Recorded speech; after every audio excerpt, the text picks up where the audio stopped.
Extrait du livre Esprit du Père Faber.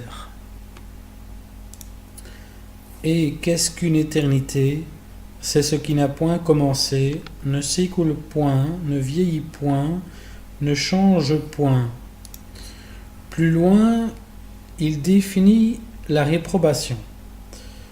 La réprobation est en pratique le refus positif qu'une créature libre fait de partager l'amour du Créateur. La bonté consiste dans le débordement de soi-même dans les autres. C'est mettre les autres à la place de soi et les traiter comme on voudrait être traité soi-même. Ensuite, la bonté est le sentiment qui nous fait aller au secours de nos semblables qui sont dans le besoin pour les aider selon notre pouvoir.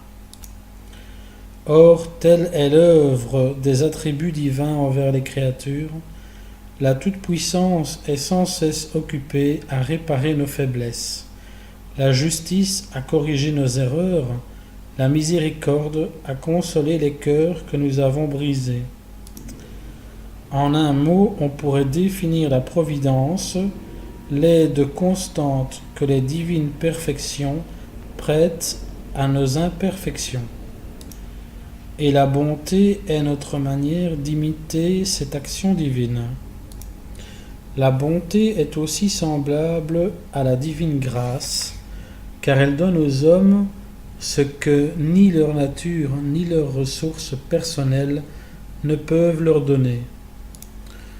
Plus loin, il dit que je considère la terre à quelque moment que ce soit, je vois en l'esprit des milliers d'anges qui suivent les hommes à travers la foule et qui empêchent le péché par toutes les voies imaginables qui puissent s'accorder avec le libre arbitre.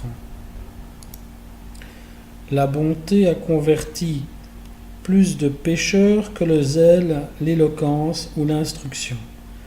Et ces trois choses n'ont jamais converti personne sans que la bonté y ait été pour quelque chose.